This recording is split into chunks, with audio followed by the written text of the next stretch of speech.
सबने मुलाकात की।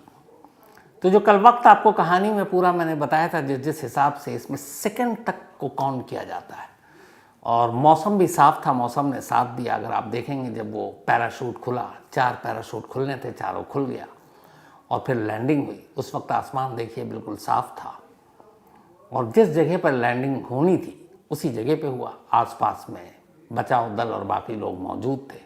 फिर एक बड़े शिप में के करीब लाया गया उस कैप्सूल को, और फिर दरवाज़ा खुला और उसके बाद सुनीता विलियम बाहर आई। 3:27 उस वक्त इंडिया में हो रहा था, सुबह के। तो इस तरीके से 9 महीने और 13 दिन के बाद आखिरकार अपने घर, अपने देश, इस धरती पर, इस दुनिया में, इस पृथ्वी पर सुनीता विलियम्स और उनके 3 साथी लौट आए। अब उनकी जगह पर 4 और लोग इस वक्त अंतरिक्ष में हैं। तो अब सुनीता विलियम धरती पर रहेंगी, और जब जब वो आसमान की तरफ देखेंगी, यकीन मानिए उन्हें वो ISS और वो स्पेस ज़रूर दिखाई देगा, और फिर उनकी तमाम यादें उनके जहन में गूंजेंगी, जो उन्होंने 9 महीने और 13 दिन वहाँ बिताए। वो खूबसूरत सारी यादें होंगी। हम आप सिर्फ बातें कर सकते हैं, सोच सकते हैं कि इस धरती के ऊपर की दुनिया कैसी है। तो खुशनसीब लोग होते हैं वो जो स्पेस या फिर मून तक चले जाते हैं और वहाँ की भी दुनिया देख कर आते हैं। तो एक अच्छा अंत हुआ, घर वापसी हुई, सकुशल वापसी हुई। अब आते हैं आज की कहानी के ऊपर। बहुत सारी कहानी आपको सुनाई, कई बार ये मैं डायलॉग मार चुका हूँ, लेकिन कुछ कहानियाँ ऐसी आती हैं जो दिमाग को झकझोर कर रख देती हैं। और एज ए क्राइम रिपोर्टर, मतलब एक क्राइम रिपोर्टर के तौर पर, मैं खुद ऐसी कहानियाँ जब आती हैं तो मुझे लगता है कि कुछ नया है, कुछ अलग है, कुछ डिफरेंट है, तो थोड़ा सा जोश और बढ़ जाता है। अब ये अजीब बात है, लेकिन क्या कीजिएगा, पेशे की मजबूरी है। कल रात से खबर आ रही थी मेरठ से, और वो जैसे जैसे फिर पूरी डिटेल हुई, डिटेल में वो बातें हुई, और फिर उस खबर की गहराई में गया, और उसके बाद जब सच्चाई सामने आई तो दिमाग घूम गया। मुझे लगा कि वाकई क्या कुछ हो सकता है इस दुनिया में। मेरठ के सिटी SP हैं मिस्टर आयुष, फिर उनसे मेरी आज बात हुई, लंबी बात हुई, और जो उन्होंने डिटेल बताई ना, चौंकाने वाली डिटेल। एक अजीब कहानी है। इस कहानी की शुरुआत होती है इस ड्रम से। ये नीले रंग का प्लास्टिक का ड्रम है। आमतौर पर लोग घरों में पानी रखने के लिए इस ड्रम का इस्तेमाल करते हैं। इस ड्रम को पहले एक घर से निकाला गया, वो घर ये है। फिर इसके बाद इसको एक टेम्पो में डाला गया, टेम्पो से ये ड्रम सरकारी मुर्दा घर ले जाया गया। अब ड्रम बहुत ज़्यादा भारी, न टूट रहा था न खुल रहा था। पुलिस वाले की मजबूरी, मैकेनिक को बुलाया, फिर मशीनें मंगाई गई, और आखिरकार सरकारी मुर्दा घर के एक कंपाउंड के अंदर इस ड्रम को काटा गया। जब काटा गया तो अंदर सीमेंट जमा हुआ था। फिर उन सीमेंट के टुकड़ों को काटा गया।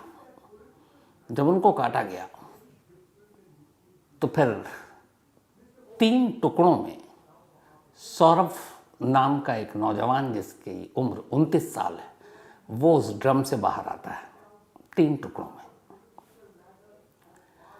अब ये पूरी जो कहानी है, कुकर में, फ्रिज में, तमाम लाशों की आपने कहानियां सुनी अलग अलग तरीके की। ये ड्रम वाली कहानी है। इस कहानी के पीछे की साजिश और इस कहानी में एक अंधविश्वासी की एंट्री इस कहानी को अजीब बना देती है। खुद आज जब मेरठ पुलिस के SP सिटी प्रेस कॉन्फ्रेंस कर रहे थे तो ऐसा लग रहा था कि वाकई वो कोई कहानी सुना रहे हो। इस कहानी के कुल 3 किरदार हैं। एक पति है, एक पत्नी है और एक प्रेमी है, और गलती से प्रेमी अंधविश्वासी है। कहानी की शुरुआत होती है 2016 से।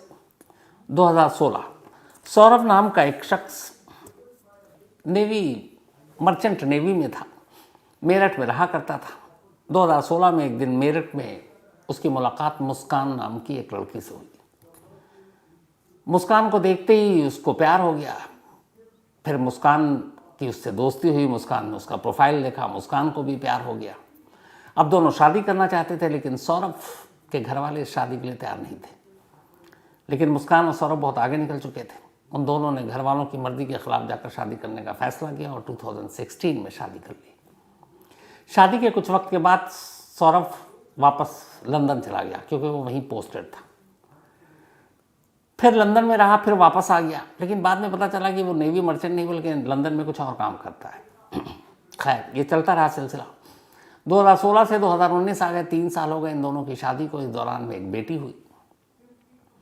अब चूंकि सौरभ ने अपने घर वालों से रिश्ता तोड़ लिया था इस शादी की वजह से, वो मानते भी नहीं थे। जब बेटी हुई तो थोड़ा सा घर वालों का रिश्ता जोड़ना शुरू हुआ, लेकिन अब घर वाले से अलग था तो वो एक किराए के मकान में रहता था मेरठ में। वही मकान है जहाँ से ये ड्रम निकला। फिर सौरभ वापस चला गया। उसका आना जाना ज़्यादातर साल में करीब 9-10 महीने वो बाहर रहता, 2-3 महीने मेरठ में रहता। 2019 में बेटी होने के बाद फिर 2021 में वो विदेश चला गया। इधर फिर कोरोना आया। अब कोरोना में वापस आया, फिर जाना हुआ। लेकिन इसी दौरान में ये हुआ कि चूंकि ज़्यादातर वक्त सौरभ बाहर रहता, किराए के घर में मुस्कान अकेली रहती। उसकी बेटी थी, बेटी अब धीरे धीरे बड़ी हो रही है, उसको एक प्ले स्कूल में डाल दिया। प्ले स्कूल जाना लाना ये मुस्कान का काम था। ऐसे ही आने और जाने के दौरान एक रोज़ अब मुस्कान की मुलाकात एक लड़के से होती है। उस लड़के का नाम साहिल शुक्ला। दोनों में बातचीत होती है। साहिल भी उसी के घर के आसपास रहता था। धीरे धीरे दोस्ती होती है, दोस्ती प्यार में बदलता है। चूँकि मुस्कान का पति ज़्यादातर बाहर रहता तो घर में कोई था नहीं, वो किराए के घर में अकेली रहती, तो अब दोनों खुलकर घर में मिलने लगे। 1-2 बार उन घर के अंदर ड्रिंक करते हुए भी मकान मालिक ने देख लिया। मकान मालिक को बड़ा अजीब लगा कि ये कौन लड़का है जो अक्सर घर में आता है, देर देर तक रुकता है। इसी दौरान में 2021 में सौरभ लौट आता है लंदन से। मकान मालिक उसे बता देता है कि तुम्हारी गैर हाजिरी में एक लड़का आता है और मैंने देखा तुम्हारी बीवी उसके साथ शराब भी पी रही थी। तो सौरभ अपनी बीवी के मोबाइल को उठाता, उसमें चैट देखता, उसके चैट पढ़ता है साहिल के साथ, समझ जाता है दोनों के रिश्ते क्या हैं। वो अपनी बीवी को समझाता है, बीवी मानती नहीं है, दोनों में झगड़ा होता है। फिर झगड़ा इस कदर बढ़ता है कि साहिल मुस्कान से तलाक लेने का फ़ैसला कर लेता है। और इन सारी चीज़ों को करते करते 2023 आ जाता है। 2023 में वो वापस लंदन चला जाता है।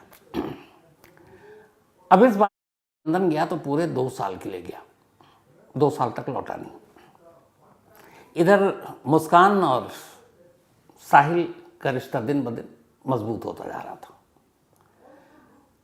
अब हुआ ये कि साहिल की माँ नहीं थी और साहिल थोड़ा अंधविश्वासी, उसके घर में वो सारी चीज़ें थी जो एक अंधविश्वास की तरफ इशारा करती थी। साहिल की माँ की मौत हो चुकी थी, लेकिन साहिल ने एक नंबर ले रखा था मोबाइल पर और उसमें एक अकाउंट खोल रखा था। और वो अकाउंट उसने अपनी माँ के नाम पर खोल रखा था और उस अकाउंट से वो स्नैपचैट करता अपनी माँ से, यूँ ही माँ ये है वो है। आप लोगों में से बहुत सारे लोगों ने शायद एक फिल्म आई थी अल्लू अर्जुन की, डीजे, बहुत ही मशहूर फिल्म थी, मैंने कई बार देखी। उस फिल्म में जो एक कैरेक्टर है वो अपनी माँ से बात करता है। सेम यहाँ पे साहिल का था कि वो स्नैपचैट के ज़रिए उसे लगता है कि उसकी माँ उससे बात कर रही है। धीरे धीरे जब नज़दीकी आई तो मुस्कान को ये बात पता चली। मुस्कान साहिल को पसंद भी करती थी। मुस्कान ने एक खेल खेला।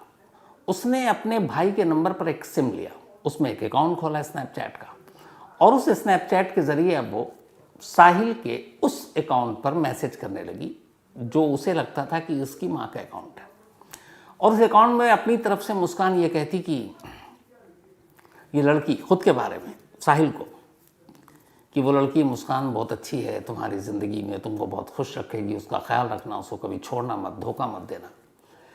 अब ये सारे चैट पढ़ के उधर, चूँकि वो अंधविश्वास का मारा साहिल, उसे लगता कि ये माँ उससे बातें कर रही है और माँ उसे बता रही है मुस्कान के बारे में। तो ये सारी बातें सुनकर माँ की तरफ से उसको मुस्कान से और भी ज़्यादा प्यार हो गया। अब उसके दिल में आया कि मुस्कान से ही शादी करेंगे, किसी और से नहीं। इधर साहिल की वजह से लड़कर सौरभ लंदन जा चुका था। स्नैपचैट ने उनको और करीब कर दिया था। धीरे धीरे अब नज़दीकियाँ बढ़ती गईं। अब आलम ये हो गया कि साहिल बर्दाश्त ही नहीं कर रहा था कि वो मुस्कान अलग रहे और वो सौरभ की पत्नी बनकर रहे। एक दिन उसने कहा कि तुम सौरभ को डिवोर्स दो और मुझसे शादी करो। फिर उसने कहा कि डिवोर्स देने का फ़ायदा नहीं, क्योंकि डिवोर्स दोगे तब भी वो आसपास ही रहेगा, तो एक काम करते हैं। उसने कहा सौरभ का वध कर दो, यानी कत्ल। ये वध शब्द का भी इस्तेमाल डीजे फिल्म में हुआ था। अब इधर कहानी यूँ आगे बढ़ रही थी कि मुस्कान भी अब सौरभ से पीछा छुड़ाना चाहती थी। साहिल के पास और करीब आकर अब उसने साहिल की बातों में आकर तय कर लिया कि सौरभ को रास्ते से हटा देते हैं और उसका कत्ल करेंगे। और कत्ल करने के बाद अब साहिल इस बात पे खुश कि मुस्कान उसकी होगी, दोनों शादी कर लेंगे। अब दोनों ने प्लानिंग करनी शुरू की। यहाँ से कहानी देखिएगा कि अभी कत्ल हुआ नहीं है, साहिल और अभी मुस्कान को पता नहीं है कि सौरभ कब आएगा इंडिया, लेकिन प्लानिंग शुरू होगी कि अच्छा कैसे मारेंगे। तो अलग अलग तरीके उन्होंने गूगल में सर्च करना शुरू किया। फिर ये हुआ कि नहीं, बेहोशी की दवा देंगे और उसके बाद उसे चाकू से मार डालेंगे। तो बेहोशी की दवा कौन सी होगी, उस पर गूगल में पूरा सर्च किया। फिर हुआ कि चाकू से मारेंगे तो चाकू तो बड़ा होना चाहिए। तो साहिल ने भेजा मुस्कान को, जाओ शॉप जाओ और 2 चाकू खरीदो बड़े बड़े। वो दुकान में गई, 2 बड़े चाकू खरीदे। दुकानदार ने पूछा इतने बड़े चाकू क्यों चाहिए? उसने कहा मुर्गा काटना है इसलिए चाहिए। 800 रुपये के 2 चाकू ले आई। अब ये हुआ कि चलो कत्ल तो हो जाएगा, लाश का क्या करेंगे? तो पहले दोनों ने प्लान बनाया कि लाश को कहीं दफना देंगे किसी सुनसान जगह पर। और वैसे भी सौरभ के घर वाले सौरभ से उतना करीबी तो रखते नहीं है, शादी की वजह से नाराज़ थे, तो कोई पूछेगा भी नहीं और पता भी नहीं चलेगा लंदन में है कि यहाँ है, तो कौन उसकी खबर लेगा। तो लाश को दफना देंगे, दुनिया को भनक नहीं लगेगी। अब ये था कि लाश को कैसे दफनाना है, कितने नीचे दफनाना है, क्या तरीका होता है ये पता नहीं। तो अब क्या करेंगे? तो उन्होंने कहा कि चलो अपने कुछ दोस्तों से पूछते हैं। अब लेकिन दोस्तों से डायरेक्ट पूछेंगे कि लाश को दफनाना, पकड़े जाएंगे। तो उन्होंने अब दोस्तों से पूछना शुरू किया कि ये बताओ कि जो पूजा सामग्री होती है, बहुत सारे ऐसे जगहों पर जहाँ आपके किनारे गंगा यमुना नहीं है, तो लोग पूजा की सामग्री का अपमान न हो उसे ज़मीन में गाड़ देते हैं। तो दोस्तों से पूछना शुरू किया कि पूजा सामग्री को कैसे गाड़ते हैं। तो उन्होंने बताया कि बस ऐसे गड्ढा खो तो डाल दो। उसने कहा नहीं, अगर ज़्यादा गहराई में डालना हो। उन्होंने कहा कि इतनी गहराई में जाने की ज़रूरत क्या है। तब इन्होंने ऐसे ही पूछ लिया कि अच्छा लाश को गाड़ने में कैसे तरीका क्या होता है। दोस्तों ने फ़ौरन भांप लिया। उन्होंने कहा तू पागल है क्या, इस तरह की बातें कर रहा है। फिर ये डर गए कि कहीं दोस्त खुलासा ना कर दें। इन्होंने लाश को दफनाने का आइडिया ड्रॉप कर दिया। और इसी के बाद एक नया आइडिया आया कि क्यों ना एक ड्रम खरीदते हैं, ड्रम में लाश के टुकड़े डालते हैं और उसके बाद सीमेंट का घोल डाल देंगे, ड्रम पैक, कभी पता ही नहीं चलेगा। तय हो गया। अब सब कुछ तय हो गया, चाकू खरीद कर ले आए। अब सौरभ का इंतज़ार। 25 फरवरी को मुस्कान का जन्मदिन होता है। तमाम लड़ाइयों के बावजूद सौरभ मुस्कान से प्यार करता था। तो अपनी बीवी के जन्मदिन पर ख़ास लंदन से वो मेरठ आया और उसने मुस्कान को बताया कि मैं 24 फरवरी को पहुंच रहा हूँ। 25 को जन्मदिन था, साथ मनाएंगे पति पत्नी और बेटी। तो ये बात मुस्कान ने साहिल को बताई कि 24 फरवरी को वो आ रहा है। दोनों ने तय कर लिया कि ऐन मुस्कान के बर्थडे के दिन यानी 25 फेब 25 फरवरी को ही सौरभ को मार डालेंगे। प्लान ये हुआ कि बेहोशी की दवा सौरभ की शराब में मिलाएंगे, उसे पिलाएंगे और जब वो बेहोश हो जाएगा तो उसे चाकू से मारेंगे। दोनों तैयार। अब 25 फरवरी को मुस्कान का जन्मदिन मनाया जाता है। रात हुई। अब शराब में उसकी बेहोशी की दवा मिला दी गई है, लेकिन सौरभ शराब पीने से इनकार कर देता है, कहता है आज मैं नहीं पीऊँगा। अब मुस्कान की सारी साजिश नाकाम हो जाती है, क्योंकि बेहोशी की दवा उसी शराब में थी जिस शराब को उसने पीने से मना कर दिया। अब ज़बरदस्ती पिला नहीं सकती थी, इसलिए ये पहली कोशिश नाकाम रही और सौरभ बच गया। अब जब बच गया तो अगले दिन फिर साहिल और मुस्कान मिलते हैं कि अब क्या करें। तो उन्होंने मौत की अगली तारीख चुनी, 3 मार्च। 3 मार्च इसलिए चुनी क्योंकि सौरभ और मुस्कान की बेटी का एग्ज़ाम था 2nd क्लास का और 3 मार्च को लास्ट पेपर था जहाँ वो थी स्कूल में।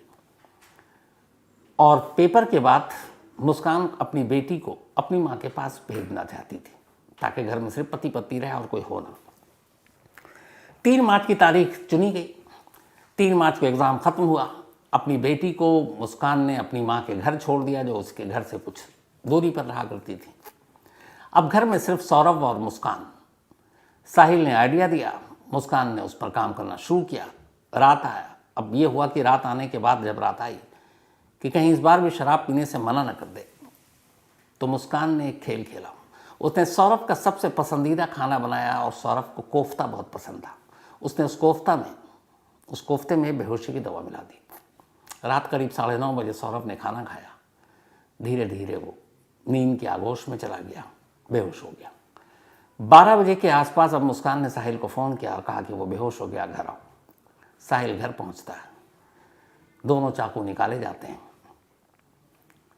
अब मुस्कान साहिल से कह रही है कि तुम मारो। साहिल अंधविश्वासी प्रेमी है, वो कहता नहीं, अपने पति का वध तुम करोगी, पहला वार, पहला खंजर इसके सीने में तुम उतारोगी। मुस्कान की हिम्मत जवाब दे जाती है, लेकिन वो कहता तुम ऐसा करोगी। वो मुस्कान के हाथ में खंजर देता है, वही चाकू उसके सीने के करीब ले जाता है। मुस्कान खंजर को पकड़े हुए, उसके बाद अचानक साहिल उसी हाथ पर जोर से हाथ मारता है और फिर खंजर सीने के अंदर उतर जाता है। थोड़ी देर में सौरभ की मौत हो गई। मौत के बाद अब अंधविश्वासी प्रेमी साहिल उसकी दोनों हथेलियों को काट देता है। काटने के बाद अब वो सर को धड़ से अलग करता है। 2 बैग पहले से खरीद कर लाए थे। एक बैग में सर और दोनों हथेलियां रखता है, एक बैग में धड़ रखता है। धड़ वाला हिस्सा बैग में डालकर मुस्कान के ही बेड के नीचे रख देता है और जो जिसमें सर और हथेलियां थी उसे बैग में बंद कर साहिल रात के 3 बजे उस बैग के साथ अपने घर चला जाता है, जो कि पड़ोस में था। अब इधर घर में अकेली है मुस्कान, उसी कमरे में जिस बेड के नीचे उसके पति का धड़ है। लेटने की, सोने की कोशिश कर रही है, नींद नहीं आ रही है, डर लग रहा है। वो साहिल को फ़ोन करती है कि मैं यहाँ अकेले नहीं रह पाऊँगी, मुझे डर लग रहा है। साहिल कहता है मेरे घर आ जाओ। वो रात को फिर साहिल के घर पहुँचती है, दोनों सो जाते हैं। सुबह होती है। अब सुबह वही बैग लेकर साहिल वापस घर आता है। उसके बाद मुस्कान से कहता है तुम मार्केट जाओ, सीमेंट लेकर आओ। वो जाती है, एक बोरी सीमेंट लेकर आती है। कहता है एक बोरी से कुछ नहीं होगा, और लो। फिर वो दोबारा जाती है और सीमेंट लाती है। इसके बाद ड्रम पहले से ही घर में लेकर रखा हुआ था, उस ड्रम को लिटाते हैं। उसके अंदर जिस्म के 3 टुकड़े थे, सर, धड़ और दोनों हथेलियाँ, उसको डालते हैं। सीमेंट की बोरी पलटते हैं, उसमें पानी डालते हैं और पूरा ड्रम जो है वो फुल कर देते हैं सीमेंट और पानी से, और साथ में लाश। इसका ढक्कन बंद कर देते हैं, ड्रम को उसी कमरे में छोड़ देते हैं। फिर ब्लैंकेट से वो ब्लीच का ऑर्डर करते हैं, करीब 10 किलो का। वो मंगाते हैं, पूरे घर की सफाई करते हैं। पहला जो साजिश का हिस्सा था वो यहाँ ख़त्म हो जाता है। अब इसके आगे की प्लानिंग भी पहले से थी। ये सब करने के बाद अब शाम हो गई 4 मार्च की। 4 मार्च को दोनों एक कैब बुक करते हैं और उस कैब में बैठकर वहाँ से शिमला के लिए निकल जाते हैं। मुस्कान को मालूम था कि उसके सौरभ के घर वालों को पता है कि वो लंदन से आया हुआ है, तो सौरभ और वो शिमला घूमने चले गए हैं, क्योंकि वो बहुत दिन बाद, 2 साल के बाद आया था वो इस बार। सौरभ के कत्ल के बाद उसका मोबाइल अब मुस्कान के कब्जे में था, तो साहिल के साथ कैब पर निकलती है और सौरभ के मोबाइल से सौरभ के भाई और बहन को मैसेज करती है कि मैं और मुस्कान शिमला जा रहे हैं घूमने, वहाँ से मनाली जाएंगे और वहाँ से कसौल जाएंगे। उधर से भाई बहन के रिप्लाई भी आ रहे हैं। अब ये दोनों वहाँ से चले जाते हैं शिमला, फिर वहाँ से आते हैं मनाली, फिर जाते हैं कसौल, और इस बीच में होली आ गई। तो बहन और भाई पूछ रहा है, मोबाइल तो उठाना नहीं था क्योंकि आवाज़ से पकड़ी जाती, क्योंकि फ़ोन था मुस्कान के पास, तो सिर्फ मैसेज पर रिप्लाई कर रही थी। तो पूछा गया होली में आओगे? उसने कहा नहीं, हम यहाँ घूम रहे हैं, होली में नहीं आ पाएंगे। जबकि बड़ा अटपटा लगा कि होली में क्यों नहीं आ रहे, 2 साल बाद तो देश आया था। तो वो सौरभ के मोबाइल से सबको मैसेज करती रही, रिप्लाई करती रही, बताती रही हम सब ठीक हैं, अभी यहाँ घूम रहे हैं, अभी यहाँ घूम रहे हैं। 14 दिन बीत गए, 18 मार्च की तारीख आ गई। कुल 84,000 रुपये थे जो मुस्कान घर से लेकर निकली थी, कुछ पैसे साहिल के पास थे, वो सब खत्म हो गए। अब उसे पता था कि सौरभ के अकाउंट में 6 लाख रुपए, लेकिन उसके अकाउंट से पैसा निकालने में उससे मुश्किल हो रही थी, पता ही नहीं था कैसे निकालें। 18 मार्च को उसने अपनी माँ को फ़ोन किया मुस्कान ने। उसने कहा कि माँ ये बताओ कि सौरभ के अकाउंट से पैसे निकालने हैं, कैसे निकालें? माँ चौंकी। उसने कहा कि जब सौरभ तेरे साथ है, तुम लोग शिमला मनाली साथ घूम रहे हो, तो पैसा निकालने का तरीका मुझसे क्यों पूछ रही हो? तुम्हें पैसे की जरूरत क्या है? वो तो सौरभ से मांग लो, सौरभ से पूछो कैसे निकालना है। तब मुस्कान के मुंह से निकल गया कि सौरभ तो है नहीं, वो तो मर चुका है। मां घबरा गई। ये बात वो छुपा सकती थी, लेकिन उसे लगा कुछ गड़बड़ है, क्योंकि होली पर भी नहीं आई, बेटी यहां छोड़कर गई हुई है। और पहले रिश्ते के बारे में और डिवोर्स के बारे में भी उन्हें मालूम था कि ये गड़बड़ चल रहा है। तो माँ बाप पुलिस स्टेशन पहुंच गए, मुस्कान के अपने, और जाकर कहा कि ऐसी ऐसी बात है और मेरी बेटी ने ये बताया, और वो 14 दिनों से घर पर भी नहीं है। इस दौरान में पैसे थे नहीं। इत्तेफाक से 18 मार्च को ही मुस्कान साहिल के साथ घर लौट आई। इधर घर लौटती है, उधर पुलिस आती है, घर के अंदर दाखिल होती है। घर के अंदर एक ड्रम था, ड्रम इतना भारी कि पुलिस को शक होता है। तब तक ये सारी बातें सुनकर सौरभ का भाई भी वहां पहुंच चुका था। इन दोनों से पूछताछ होती है, ड्रम को तोड़ने की कोशिश होती है, खोलने की कोशिश होती है, नाकाम होते हैं। फिर पुलिस वाले एक टेम्पो बुलाते हैं, उसमें ड्रम को रखते हैं और मुर्दा घर ले जाते हैं पोस्टमार्टम के लिए, ताकि पहले ड्रम खुले। फिर मैकेनिक को बुलाते हैं, मैकेनिक ड्रम को काटता है, फिर पत्थरों को तोड़ता है, क्योंकि वो सीमेंट के घोल से बिल्कुल सख्त हो चुका था। और फिर अंदर से लाश के टुकड़े मिलते हैं, 2 हथेलियां, एक सर और एक धड़, दोनों पैर। जब ये सारी चीज़ें सामने आ गई तो फिर मुस्कान ने और साहिल ने अपना जुर्म कबूल कर लिया। साहिल का ये कहना था कि उसने ये सब कुछ इसलिए किया क्योंकि मुस्कान को वो पसंद करता था और मुस्कान को उसकी माँ भी पसंद करती थी। वो माँ जो इस दुनिया में नहीं है, जो दिमागी तौर पे वो सोचता था बात करती है, और उसको भड़काने में उस मुस्कान का भी हाथ था, जो उसको चैट करके ये बताती थी माँ बनकर उसकी कि ये लड़की अच्छी है, तुम्हें खुश रखेगी। और वो अंधविश्वासी साहिल इन सारी चीज़ों में आ गया और उसे लगा कि बस ज़िंदगी यही है, इसी से शादी करेंगे। तो इसीलिए उसने सीधे सीधे कहा कि वध करोगे, और वहमी था, अंधविश्वासी था। तो उसे लगा कि अगर पत्नी मारेगी तो फिर ये सारी चीज़ें नॉर्मल हो जाएंगी। दोनों हथेलियाँ भी इसलिए काटा कि उसके हिसाब से दोनों हथेलियों को काटने से जो किस्मत, लकीरें हैं, वो सारी चीज़ें जो बाद में श्राप पाप बन सकती हैं, वो भी नहीं होगी। तो ये सारी चीज़ों उसने किया। लेकिन इस कहानी का क्लाइमैक्स जानते हैं क्या है? जब पुलिस ने पूछताछ की तो जुर्म तो कबूल कर लिया दोनों ने। मुस्कान से पूछा कि तुम्हारा पति तो तुम्हें डिवोर्स देना चाहता था, तुम आसानी से उससे तलाक ले सकती थी, और तलाक लेकर तुम साहिल से शादी कर सकती थी, तो फिर कत्ल क्यों? मुस्कान ने कहा, मैं साहिल से कभी शादी नहीं करना चाहती थी और न कभी करती, बस एक साथी के तौर पर मुझे पसंद था और मैं उसके साथ अच्छा वक्त गुजार रही थी। साहिल से पूछा गया, तुमने ये कत्ल क्यों किया? उसने कहा, अगर सौरभ रहता तो फिर उसकी ज़िंदगी नर्क रहती, क्योंकि वो मुस्कान से शादी करता और वो तंग करता।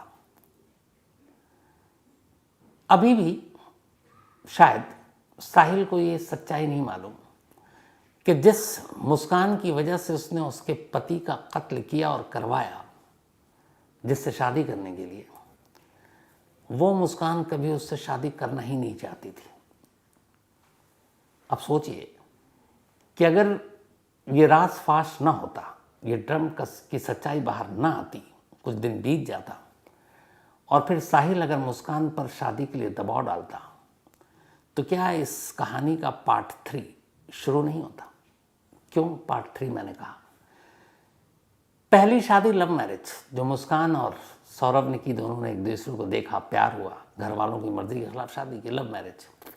लव मैरिज के बाद मुस्कान को फिर लव हुआ साहिल से, लेकिन साहिल से वो शादी नहीं करती।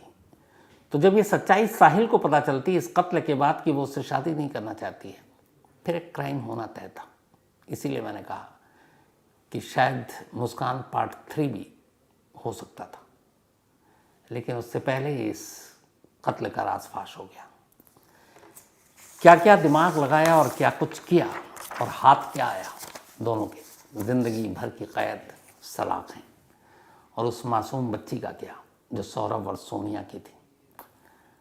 बाप का साया माँ ने छीन लिया, माँ कानून की गुनहगार, 4 दीवारी के पीछे उम्र भर, और वो यतीम हो गई एक झटके में। इसीलिए कहते हैं बुरे काम का हमेशा बुरा नतीजा होता है। लेकिन काश क्राइम करने से पहले अगर हर कोई ये सोच ले क्राइम रेट अचानक गिर जाए, लेकिन सोचेगा कौन। तो ये थी आज की कहानी। कहानी खत्म करूं उससे पहले वही अपना सिलसिला। आज राम प्रसाद, इनका बर्थडे है। Happy birthday Ram Prasad ji. और ये मोहाली में है। साथ ही महावीर जाधव का भी आज जन्मदिन है, तो हैप्पी बर्थडे महावीर भाई। और ये अहमदाबाद के हैं, वैसे रहते यूएसए में हैं। साथ ही मानस सिंह कानियाल, इनका भी बर्थडे है, तो हैप्पी बर्थडे मानस। और ये संजय सिंह कानियाल जी के बेटे हैं। जैनब, इनका भी आज बर्थडे है, तो हैप्पी बर्थडे जैनब। और ये माशूक आलम ने भेजा है।